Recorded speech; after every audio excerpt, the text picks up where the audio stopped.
আমি জানি সবাই অধীর অপেক্ষায় রয়েছেন যে শেখ হাসিনার সঙ্গে তুলসী গ্যাবার্ডের কি কথাবার্তা হলো। কাল আমি কোন রকম খবর পাইনি, আপনাদের বলেইছিলাম।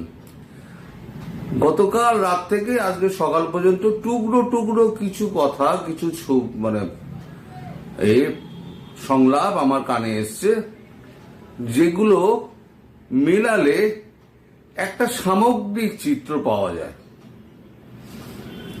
যেমন ধরুন, এই বৈঠকটা হওয়ার আগে অজিত দোভালের সঙ্গে যখন কথা হয় তুলসী গ্যাবার্ডের, তখন তুলসী গ্যাবার্ড বলেন একেবারে কেঠো বৈঠক না করে যদি একটু ঘরোয়া আলাপ আলোচনার মধ্যে দিয়ে বৈঠকটা শুরু করা যায়, তাহলে প্রধানমন্ত্রী শেখ হাসিনা অনেকটা ফ্রি হতে পারবেন, তার মত ছিল।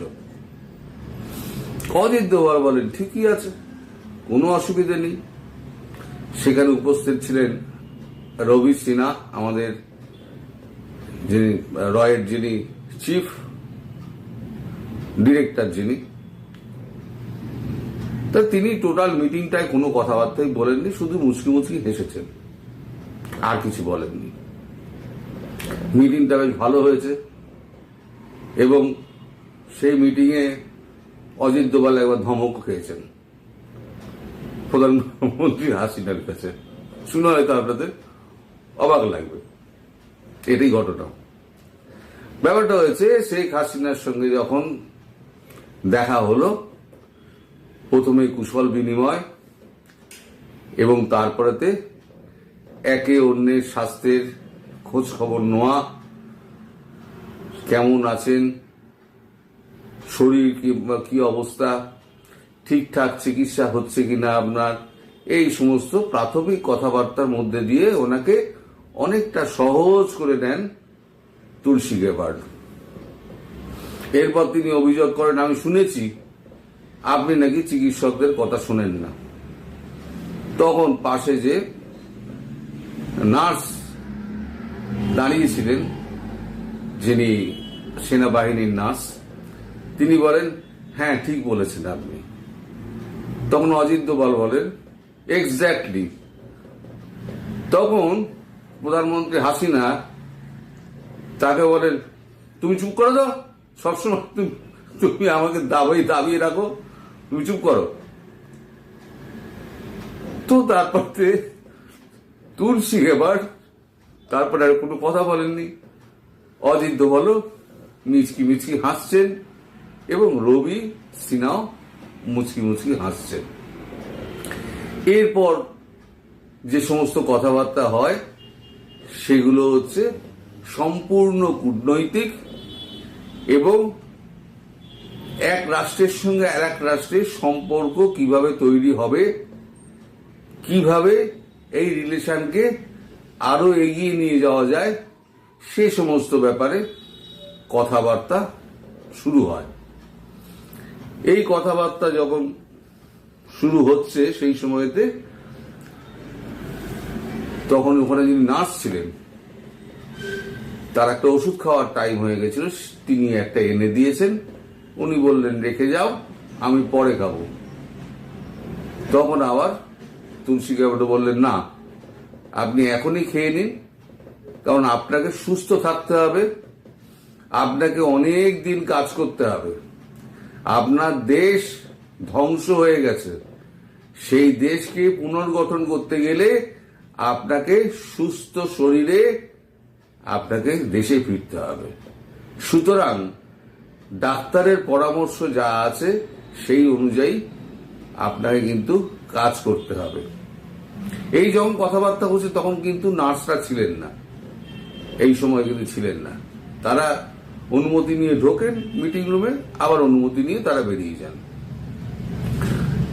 তো এই সমস্ত কথাবার্তা হয়েছে।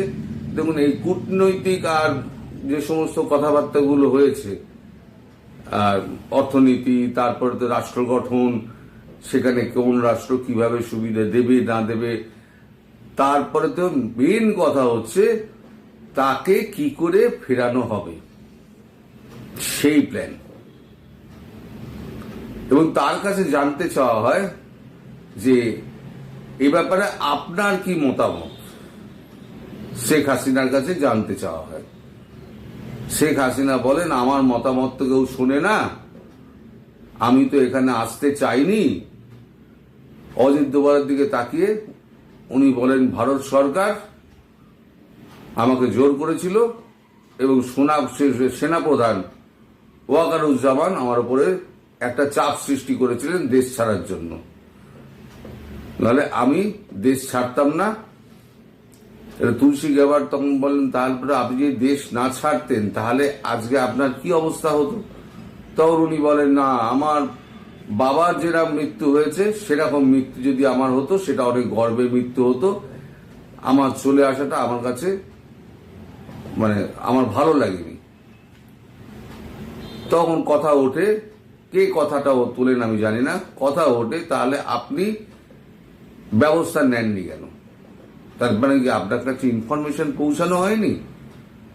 তখন উনি বলেছেন, হ্যাঁ, আমার কাছে ইনফরমেশন ছিল, কিন্তু আমি চাইনি বাংলাদেশের বুকে এত রক্ত ঝরুক, সেটা আমি চাইনি। আমার প্রাণের বিনিময়ে যদি বাংলাদেশ যদি ঠিক থাকে তাহলে পরে সেই মৃত্যু আমার কাছে অনেক শ্রেয়। সে কথা তারপরেতে ইতি পড়ে যায়।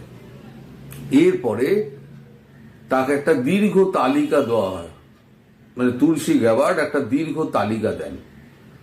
সেই তালিকাটায় বাংলাদেশের ডিজিএফআই থেকে আপনার সমস্ত সেনা সদরগুলোর কোন কোন সদস্য তারা জামাতিদের সঙ্গে যুক্ত আছে, হিজবুতের সঙ্গে যুক্ত আছে, আল শামস আল বদর তাদের সঙ্গে যুক্ত আছে, এটা জামাতেরই একটা অংশ, একদম পুঙ্খানুপুঙ্খভাবে তাদের নাম উল্লেখ করে তাদের ডেজিগনেশন উল্লেখ করা আছে যে এদের সম্পর্কে আপনাকে ব্যবস্থা নিতে হবে। এছাড়া কিছু সাংবাদিক, কিছু আপনার লেখক, বুদ্ধিজীবী এবং ওনার দলের কিছু নেতা যারা ব্যাকস্ট্যাবিং করেছিল, সেরকম একটা লিস্ট ওনাকে ধরিয়ে দেওয়া হয়।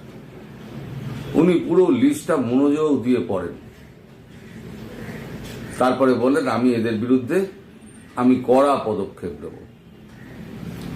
তখন তুলসী গ্যাবার্ট বলেন যে কড়া পদক্ষেপ আপনি তখনই নেবেন যখন আপনি সুস্থ শরীরে দেশে যেতে পারবেন। আমাদের প্রেসিডেন্ট আমার মারফত আপনার কাছে একটি বার্তা পাঠিয়েছে, যেটা আমি ঢুকেই আপনাকে আমি বললাম, আমি আবার আপনাকে বলছি যে তিনি চান আপনি প্রধানমন্ত্রী হিসেবেই দেশে ফিরুন। আমাদের প্রেসিডেন্ট এবং ভারতবর্ষের প্রধানমন্ত্রী শ্রী নরেন্দ্র মোদীজি, তারা দুজনেই যবে সবুজ সংকেত দেবেন তবে আমাদের কাজ শুরু হবে। তার আগে আমাদের প্রেসিডেন্ট ভারতে এসে আপনার সঙ্গে একবার কথা বলতে চান। কি কথা উনি বলতে চান যখন জিজ্ঞেস করা, তখন উনি বলেন যা কি কথা হবে বা কি কথা উনি বলতে চান তা আমি আপনাকে বলতে পারবো না।